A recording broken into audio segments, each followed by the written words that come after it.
अब इसके बाद देखिए यहाँ पर हमें क्या करना है, हमने इसको सेव एज कर दिया फाइल को, और यहाँ पे अगर आपको कभी एक साथ में पूरा डेटा उठाना है, ठीक है, तो हम इस पार्ट को फिर हटा देते हैं। यहां आ जाएंगे और यहां पर हमें क्या करना है, गेट डेटा करना है, ऑल द डेटा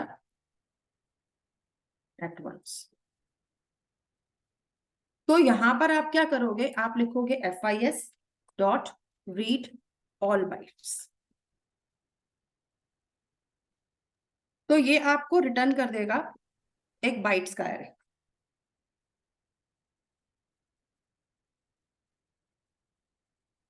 अब आप सोचोगे यार बाइट के एरे का मैं क्या करूंगा, है ना, क्योंकि बाइट के एरे में तो सारे एसकाई कोड आएंगे अगर आपने प्रिंट भी किया तो आपको क्या करना है, यहाँ पे अगर आप इसको स्ट्रिंग में कन्वर्ट करना चाहते हो तो उस केस में यहाँ पे क्या लिखोगे, स्ट्रिंग ले लेते हैं dd नाम से, इक्वल्स टू न्यू स्ट्रिंग कर देंगे, और न्यू स्ट्रिंग करके इसमें डेटा को मेंशन कर देंगे। एंड आफ्टर दैट अगर मैं इसको प्रिंट करती हूँ dd को, तो आपके पास डेटा आ जाएगा। ओके, तो अगर मान लीजिए आपने यहाँ पर आकर इसको एक बार फिर से रन किया, और यहाँ पे आके हमने इसमें क्या लिया, ई ड्राइव एम्प्लॉइज 1.txt, मतलब स्ट्रिंग ने पूरी की पूरी फाइल उठा ली, राइट। तो इस तरीके से भी आप काम कर सकते हो। तो अगर आपको सारी बाइट्स इकट्ठी रीड करनी है तो this is also the method which you can use.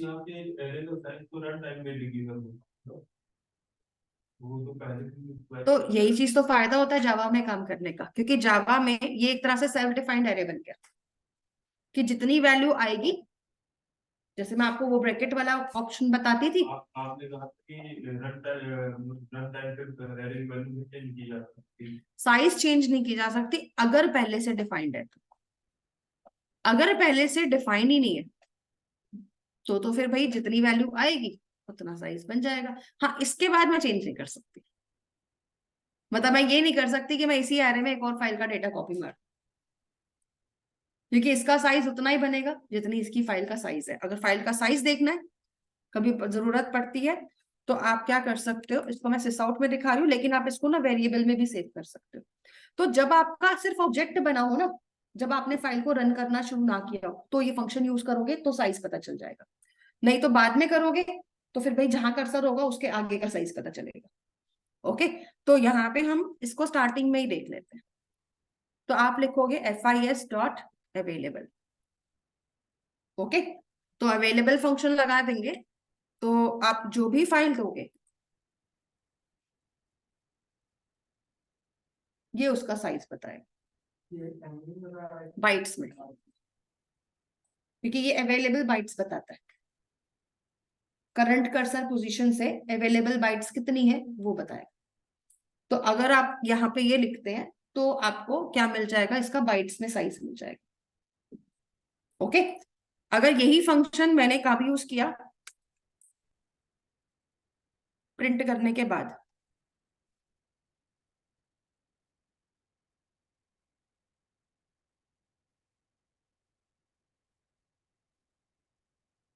तो साइज कितना आ रहा है, क्योंकि ये आपको एक्चुअली में साइज नहीं बताता, ये बताता है आपको कि भाई अगर मेरा कर्सर स्टार्टिंग में है तो अब मेरे पास इस पूरी फाइल में कितनी बाइट्स है रीड करने के लिए। अगर मेरा कर्सर यहां होगा तो फिर वो इस पोजीशन से आगे की बाइट्स को रीड करेगा। अगर कर्सर यहां होगा तो जब कुछ बचा ही नहीं, तो डेफिनेटली वो क्या रिटर्न करने वाला है, 0। ओके, तो जब फाइल का ऑब्जेक्ट बनता है उसी वक्त पे इस फंक्शन को अगर यूज कर लोगे तो फाइल का साइज आ जाएगा। ओके, तो ये चीज ध्यान में रखनी। तो आप इस तरह से क्या निकाल सकते हो, साइज भी निकाल सकते हो फाइल का। अगर आपको फाइल की और भी इंफॉर्मेशन चाहिए, तो अगर आपको इसका जो इनपुट स्ट्रीम का चैनल है, जो इंटरनल इंफॉर्मेशन होती है सिस्टम की, तो वो अगर आपको गेट करनी है तो आप क्या करोगे, FIS.get चैनल करोगे। ओके, ऐसे ही अगर आपको क्या निकालना हो, आप लोगों को अगर क्या निकालना हो, फाइल का डिस्क्रिप्शन निकालना है, ये भी इंटरनल इंफॉर्मेशन होती है सिस्टम की, तो आप लिखोगे fis.getFT। ओके, तो इस तरीके से भी आप काम कर सकते हो। तो अगर मान लो मैंने यहाँ पे ई ड्राइव में, चलिए इस बार हम कौन सी फाइल का डेटा उठाते हैं,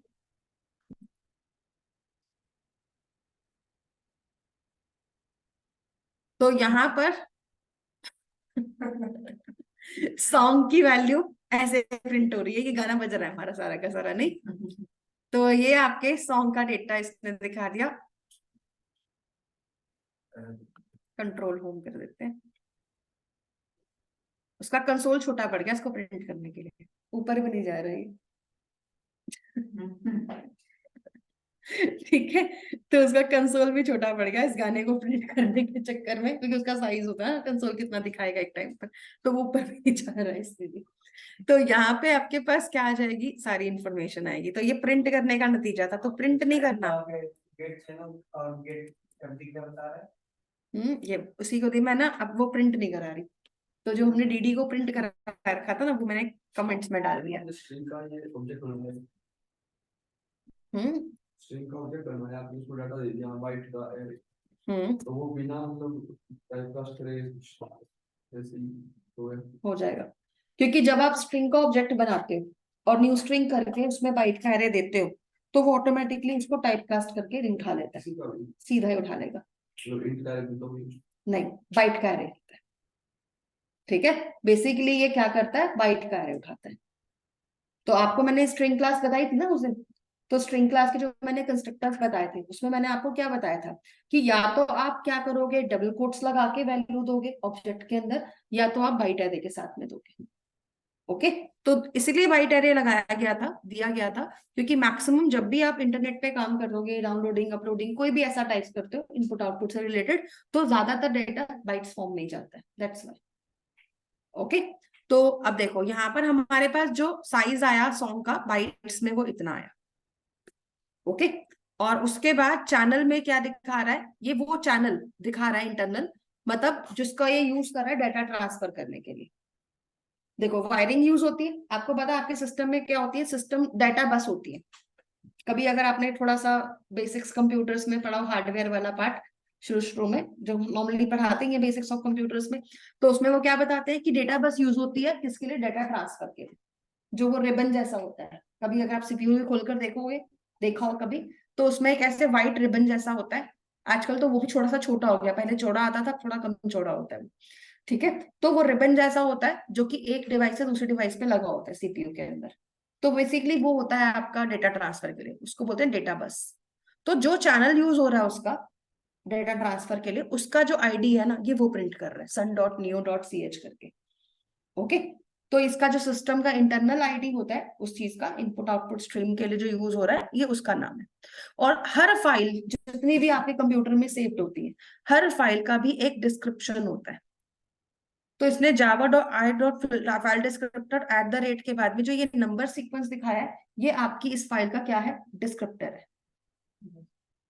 ओके, तो ये दो चीजें जो है ये इंटरनल इंफॉर्मेशन है जो सिस्टम के अंदर हमारे पास अवेलेबल होती है, जो हम नॉर्मली नहीं देखते, लेकिन देखना चाहें तो देख सकते हैं। क्योंकि देखो ये कब फायदेमंद होता है, कि आप जब एक ऑनलाइन पे काम करा रहे हो और फाइल्स को अपलोड करवा रहे हो सिस्टम पे, तो अगर आपको ये देखना हो ना फाइल कौन से सोर्स से आ रही है, तो आप उसके लिए इसका यूज कर सकते हो। ओके, मान लो मेरे पास 5 चैनल है और मेरे को ये पता लगाना है किसी को ट्रैक करने के लिए कि कौन से चैनल से डेटा आया, तो नहीं कर सकते, कर सकते हैं ये पता भाई। एक चैनल ये हो गया, हो सकता है दूसरा डेटा किसी दूसरे चैनल से आया, लेकिन मैं एक्सपेक्ट कर रही थी कि पहले पहले चैनल को यूज करना है, तो उस केस में कंपैरिजन तो कर सकते हैं ना दोनों का आईडी मैच करके, तो ऐसे केसेस में लग जाता है। ओके, तो ये थोड़ा सा इन्होंने टेक्निकल आपको क्या दे दिए।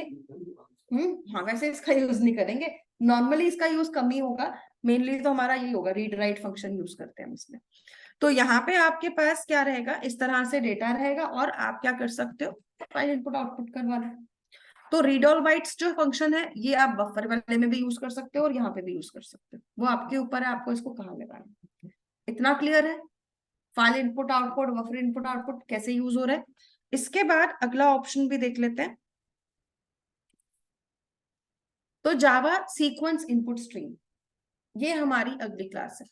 सीक्वेंस इनपुट स्ट्रीम क्या काम करती है, अगर आपको एक साथ में एक से ज्यादा फाइल्स उठानी है तो आप इसका यूज करोगे। तो अगर आप एक्चुअली में यहाँ पर क्या करते हैं, देखो यहाँ पे मैंने जो एग्जाम्पल में भी बताया कि फाइल इनपुट स्ट्रीम के दो ऑब्जेक्ट बनाए और दोनों में एक एक फाइल ले ली, और उसके बाद मैंने सीक्वेंस इनपुट स्ट्रीम में जाके दोनों के ऑब्जेक्ट्स दे दिए। फाइल इनपुट स्ट्रीम में मैंने जो इनपुट 1 इनपुट 2 बनाया हुआ है उन दोनों को मैंने नीचे मेंशन कर दिया, तो ये दोनों फाइलों को मर्ज करके एक ही ऑब्जेक्ट में डाल देगा सीक्वेंस इनपुट स्ट्रीम के। उसके बाद आप दोनों को एक साथ में रीड कर सकते हो। ओके, तो अगर आप मान लो यहाँ पर सीधा का सीधा फाइल इनपुट स्ट्रीम का ऑब्जेक्ट देते हो, फिर तो आप सिर्फ दो ही फाइलें एटमोस्ट मर्ज कर सकते हो। लेकिन अगर आपको एक से ज्यादा फाइलें मर्ज करनी है तो उसके लिए आपको एन्यूमरेशन का यूज करना पड़ता है, जो कलेक्शन का पार्ट होता है। ओके, तो एक काम करते हैं, इसको हम दोनों तरीके से करके देख लेते हैं कि कैसे यूज होगा। तो अगर मान लो आपको सिर्फ दो फाइलें चाहिए, तो हम यहाँ पे क्या लिख रहे हैं, मर्ज फाइल्स। तो अगर मुझे फाइल्स को मर्ज करवाना है तो इसके लिए हम क्या यूज करने वाले हैं, सीक्वेंस इनपुट स्ट्रीम। इसके लिए सबसे पहले हम यहाँ पे क्या लेते हैं, फाइल्स यूज कर लेते हैं। तो अभी दो ही फाइलें हैं तो मुझे दो ऑब्जेक्ट तो बनाने ही है। ठीक है, एक काम करते हैं फिर इसके लिए, यहाँ आते हैं, स्कैनर ले लेते हैं, फाइल इनपुट स्ट्रीम भी ले लेते हैं, और दो फाइल इनपुट स्ट्रीम लेनी है ना, तो इसको कॉपी करते हैं पहले तो। ठीक है, तो हम यहाँ पे लिख देते हैं एंटर। ठीक है, first source file and path, तो यहाँ पे फाइल आ जाएगी। चलो इसको हम क्या करते हैं, इसको सराउंड में ट्राई कैच कर देंगे।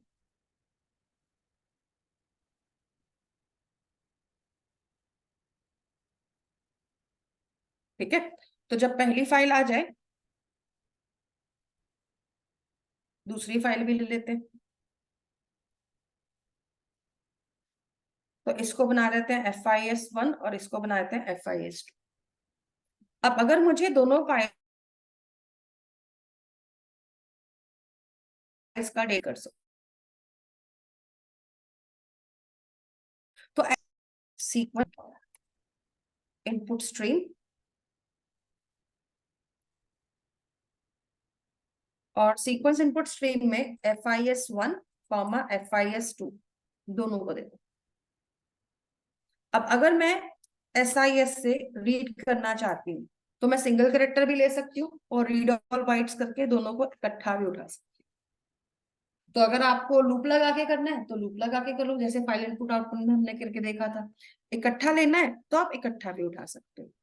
तो अभी हमारे को ये कह रहा है कि भाई एक एक्सेप्शन आ सकती है, तो हम क्या करते हैं, add exception to existing catch clause कर देंगे। और इसके बाद यहाँ पर इसको सेव करने के लिए हमें क्या मिलेगा, बाइट्स का एरे।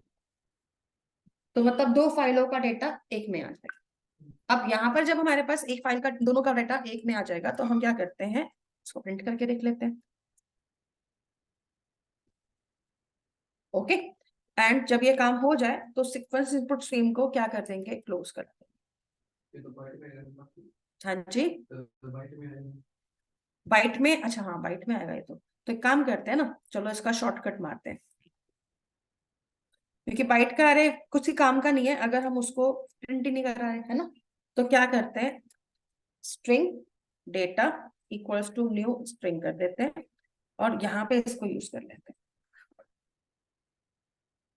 तो जो बाइट का एरे आएगा वो सीधा स्ट्रिंग में कन्वर्ट हो जाएगा। ओके, तो थोड़ा शॉर्टकट में काम हो जाएगा और डेटा भी प्रिंट हो जाएगा। अब अगर इसको रन करवाते हैं तो पहली फाइल का नाम दे देते हैं, तो हमने दिया ई ड्राइव में employees1.txt देते हैं। दूसरी फाइल के लिए ना एक काम करते हैं, चेक कर लेते हैं और कोई फाइल होगी। तो यहाँ पे मेरे पास एक बेसिक्स करके फाइल है जिसके अंदर हमने ये बेसिक्स प्रिंट करा रहा है। हाँ जी, हाँ तो क्या हो गया, ड्राइव भी डिफरेंट हो सकती है, कहीं से भी आ जाए फाइल तो। ठीक है, नहीं एक ही ड्राइव से जरूरी नहीं है, अलग अलग ड्राइव से भी डेटा आ सकता है। तो डी ड्राइव ले लेते हैं और यहाँ पे हमारा क्या था, बेसिक्स। Dot TXT.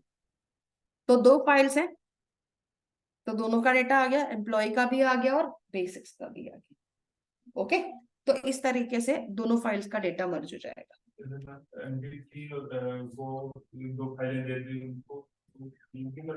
MP3 में हाँ जी, तो लूप में चलेगा ना, पहले एक चलेगा फिर दूसरा चलेगा, सीक्वेंस में।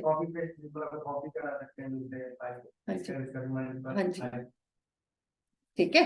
तो मतलब मर्ज करना है फाइल्स को, तो ऐसे भी कर सकते हैं। तो मर्जिंग का काम हो जाएगा ना इजी। लेकिन अभी ये क्या कर रहा है, ये मैक्सिमम ऐसे लेगा तो दो ही ऑब्जेक्ट उठाएगा। लेकिन अगर आप इसको क्या करना चाहते हो, आप इसको सेव एज कर दीजिए पहले तो।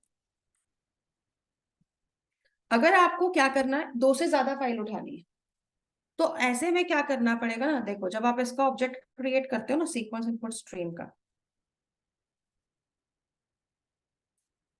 तो यहाँ पे ये क्या दिखा रहा है, एन्यूमरेशन भी ले लेगा। और एन्यूमरेशन क्या है, कलेक्शन का ऑब्जेक्ट होता है। कलेक्शन के ऑब्जेक्ट्स में भाई कॉन्कैटिनेशन ना तुम डेटा का कर सकते हो, कॉन्कैटिनेशन स्ट्रिंग का हो सकता है। दो स्ट्रिंग अगर उठा के कॉन्कैट कर रहा है, हाँ तो कर वही काम रहा है लेकिन डिफरेंट तरीके से, मल्टीपल फाइल्स को। तो देखो सीक्वेंस इनपुट स्ट्रीम में अगर मुझे क्या यूज करना है, मुझे एन्यूमरेशन यूज करना है। सो एन्यूमरेशन क्या होता है, पहले तो एक बार इसको हल्का सा समझ लेते हैं, ठीक है, and after that we can use it. देखो enumeration is a Java class. अगर आप इस क्लास को समझना चाहते हो तो कंट्रोल शिफ्ट टी कर दो इसको लिखने के बाद, या फिर F3 प्रेस कर देना। अगर F3 काम ना करे तो फंक्शन की के साथ F3, ठीक है। तो इसको क्या करना है, प्रिंट कर सिलेक्ट करना है और फिर F3 प्रेस करना है। तो ये एक्चुअली में क्लास भी नहीं है, क्या है, इंटरफेस है। इंटरफेस होने की वजह से ये हमें कुछ मेथड्स देता है, has more elements, next element, जो कि क्या काम करेंगे, डेटा को फेच कराने का काम करेंगे। और इसके अलावा एक आइटरेटर भी देता है जो कि आइटरेट करने का काम भी करता है। ओके, तो ये सब चीजें किसके पार्ट है, ये पार्ट है हमारे इस इंटरफेस का। तो इंटरफेस के तो हम ऑब्जेक्ट्स नहीं बना सकते ना, इंटरफेस को कोई ना कोई चीज तो चाहिए होगी। तो इसको क्या चाहिए होगा, आइटरेटर को हम क्या देंगे इसके अंदर, सॉरी आइटरेटर कह रही हूँ, इसमें हम एन्यूमरेशन को क्या देंगे, यहाँ पर हम यहाँ पर वेक्टर दे सकते हैं। क्या दे सकते हैं, वेक्टर। वेक्टर एक तरह का डायनामिक एरे होता है जिसके एलिमेंट्स को हम एन्यूमरेट करवा सकते हैं। तो आपको अगर यहाँ पर मल्टीपल फाइल्स को लेना है तो सबसे पहले तो क्या करो, यूजर से ये पूछो कि उसको कितनी फाइल्स चाहिए। ओके, तो नंबर ऑफ फाइल्स को यूजर से पूछ लेते हैं और फिर लूप चला देते हैं। जब तक n ग्रेटर देन 0 है तब तक लूप चलेगा। अब क्योंकि हम इसका यूज कर रहे हैं तो हमें एक ही बार फाइल लेनी पड़ेगी, ठीक है। और यहाँ पे हम क्या लेंगे, यहाँ पे हम ले लेते हैं enter source file name with path. Okay, और जब आपके पास दोनों चीजें आ जाती हैं तो उसके बाद ये वाला लूप तो चलने देना है, क्योंकि जो भी काम होगा वो यहाँ पर आता रहेगा। लेकिन इन सब के अंदर अगर मैं फाइल इनपुट स्ट्रीम का ऑब्जेक्ट बना रही हूँ तो मुझे एक काम और करना है, इसको सेव करवाना पड़ेगा किसके अंदर, वेक्टर में। वेक्टर जब बनता है, देखो कल से वैसे भी मैंने कलेक्शन पढ़ानी है, कलेक्शन में जितनी भी क्लासेस हैं वो नॉन प्रिमिटिव टाइप्स पे काम करती है, प्रिमिटिव टाइप नहीं उठाती। मतलब मैं इंट कैर फ्लोट नहीं उठा सकती, मुझे सबकी क्लासेस लेनी पड़ेंगी। ओके, और इसी वजह से हम इसमें किसी भी क्लास का ऑब्जेक्ट भी डाल सकते हैं। तो मैं इसको कहती हूँ कि भाई इसको क्या उठाना है, फाइल इनपुट स्ट्रीम जो है,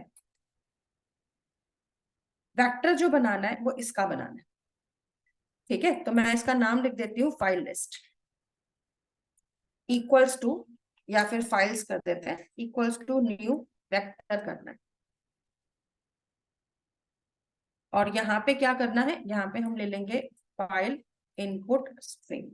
तो मतलब क्लासेस, जैसे आपको याद है मैंने ऑब्जेक्ट का एरे बनाना सिखाया था, है ना, तो ये भी एक तरह का ऑब्जेक्ट का एरे है, बट डायनामिक एरे है। अभी मैं इसमें जितनी भी फाइल का साइज डाल दूं, कल को मेरे पास अगर और फाइल आती है तो मैं वो भी ऐड कर सकती हूँ इसमें। तो ये बेनिफिट हो जाता है इसका। यहाँ पर अब हमें बस ये करना है, एक बार वेक्टर का साइज बना दिया, आफ्टर दैट आपको बस यहाँ पे FIS1 डॉट करके ऐड करना है, सॉरी FIS कह रही हूँ, क्या नाम था, फाइल्स डॉट ऐड करके आपको क्या लगाना है, FIS को लगाना है बस। तो आप जो ऑब्जेक्ट बनाओगे ना फाइल इनपुट स्ट्रीम का, उसको किस में ऐड करते जाओगे, इस वेक्टर में। तो अब लूप जितनी बार भी चलेगा उतनी बार क्या होता रहेगा, एक नया फाइल आता रहेगा और वेक्टर में ऐड होता रहेगा। फायदा ना इसका, ठीक है, कितनी भी फाइल आ जाए ऐसे। और अब इसके बाद काम क्या करना है, हमें यहाँ पर आकर इसी वेक्टर को, मतलब फाइल्स को क्या करना है, इसको हमें एक फंक्शन मिल जाता है एलिमेंट्स करके, इसी का एक फंक्शन होता है एलिमेंट्स करके, जो क्या करेगा, हमें एनुमरेशन बनाकर दे देगा। ओके, फिर आप क्या करोगे, सीक्वेंस इनपुट स्ट्रीम में जहां पे नल लिखा हुआ है वहां पे क्या दे दो, एलिमेंट्स दे दो। बाकी काम सेम टू सेम। क्यों, देखो n माइनस माइनस कर रखा है तो चलता कहाँ जाएगा, मल्टीपल फाइल उठा रहे हैं। हाँ, 2 उठाओ या 10 उठाओ कोई प्रॉब्लम नहीं, ठीक है। जितनी फाइल आएगी हर फाइल का ऑब्जेक्ट क्रिएट होगा और वो ऑब्जेक्ट किस में सेव हो जाएगा, वेक्टर में। एन्यूमरेशन एक इंटरफेस है, ये कह लो कि लेट्स सपोज आपने कभी मदर डेयरी पे गए हो, कभी मदर डेयरी बनी होती है ना दूध की डेयरी, उस पे गए हो कभी, वहां पे टोकन्स मिलते हैं, टोकन वाला दूध खरीदा कभी, नहीं। तो अगर कभी लिया हो तो उसमें क्या होता है, लेट्स सपोज मैंने 5 टोकन्स खरीदे, तो क्या होगा, मशीन के अंदर जाके मुझे वो 5 टोकन इंसर्ट करने होते हैं। तो जितने मैं टोकन्स डालूंगी उतने उसके पास क्या होंगे, इंक्रीमेंट हो जाएगा, उसका डिजिटल मीटर होता है वो इंक्रीमेंट होता जाता है। तो जब सारे टोकन्स डल जाते हैं तो उसके बाद वो क्या करता है, मिल्क को डिस्पेंस करना स्टार्ट करता है। जैसे फर्स्ट मिल्क आया, फर्स्ट टाइम मिल्क आया 1/2 kg, तो वो 1 को माइनस कर देता है, 5 से 4 हो जाएगा। फिर जब दूसरी बार डिस्पेंस होगा तो 4 से 3 हो जाएगा, फिर तीसरी बार डिस्पेंस होगा तो 3 से 2 हो जाएगा। तो एनुमरेशन एक ऐसा बॉक्स है जिसमें हमने क्या किया, बहुत सारी फाइल्स के ऑब्जेक्ट्स को डाल दिया टोकन्स की तरह। अब जितनी बार मेरा लूप चलेगा, ठीक है, उतनी बार वो क्या करेगा, एक एक फाइल को निकालता जाएगा और देता जाएगा, समझे। तो मतलब जो एरे होता है ना हमारे पास, उसको आइटरेट करने का काम कर रहा है, जैसे फॉर ईच लूप करता था। बस ये क्या करता है, अपने बॉक्स में उन सारी फाइल्स के ऑब्जेक्ट्स ले लेता है और जैसे जैसे फिर हम गेट करते हैं ना फाइलों को, वैसे वैसे वो फाइल को क्या करता है, अपने में से हटाता चला जाता है, डिलीट करता चला जाता है और आपको देता जाता है। तो बेसिकली ये एनुमरेशन ये काम कर रहा है। ओके, चलिए तो अभी देखते हैं। अब अगर मैंने यहाँ पे डेटा को किया तो बाकी का कौन, सेम टू सेम ही है। मेनली ये था कि हमने यहाँ पे वेक्टर की क्लास बनाई, मल्टीपल ऑब्जेक्ट्स बनाए, सेव किया, फिर उसको एनुमरेशन को दे दिया, एनुमरेशन के पास आया तो हमने उसका एलिमेंट का ऑब्जेक्ट बना के यहाँ दे दिया। अब अगर मान लो मैं इसमें आकर अपना ये वाली फाइल को रन करना चाहती हूँ, अच्छा एरर दिखा रहा है कहीं पे,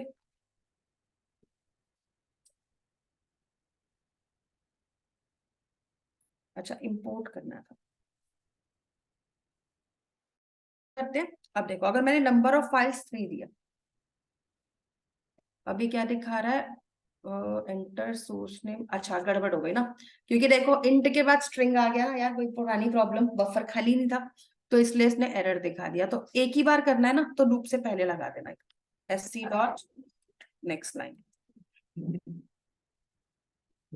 तो अभी क्या करते हैं, नंबर ऑफ फाइल्स 3 दे दिया, पहली फाइल का नाम तो वही दे देते हैं, employees1.txt। इसका पाथ भी दे देते हैं, पाथ क्या था, ई ड्राइव, एंटर कर देते हैं। फिर हमने एक और फाइल देखी थी ना, डी ड्राइव में थी, basics.txt। तीसरी फाइल कौन सी ली जाए भाई, तीसरी फाइल ले लेते हैं, अब ये मत बोलना कि पिक्चर वाली फाइल ले लूँ, सारा गड़बड़ हो जाएगा उसमें, ठीक है। चलिए तो ये एक demo3 नाम की फाइल है, इससे भी ले सकते हैं, या फिर ABC कहाँ पे है भाई, ये बार ABC में क्या है, कुछ भी नहीं है। ठीक है, चलो ये ले लेते हैं। तो abc.txt को भी रीड कर लेते हैं। तो ये कौन से पाथ में थी, डी ड्राइव में। तो इसको ले लेते हैं abc.txt। देखो जी आ गया तीनों का डेटा। ये लास्ट में जो एबीसी वाले का डेटा था, और ये जो आपका बेसिक्स वाला डेटा आ गया, और ऊपर क्या आ गया, टेक्स्ट वाला डेटा भी आ रहा है। तीनों के तीनों दिखा रहा है। तो इस वे में आपकी मल्टीपल फाइल्स को रीड कर सकते हो। इतना क्लियर है सभी को? ठीक है, तो बाकी का जो टास्क है वो कल की क्लास में इसको कंप्लीट करेंगे। आज के लिए इतना ही है। ओके, तो नेक्स्ट क्लास में इसको कंटिन्यू करते हैं। Bye for today everyone. इसे प्रैक्टिस कर लीजिएगा, मैं आपको शेयर कर दूंगी कोड इसका। ओके।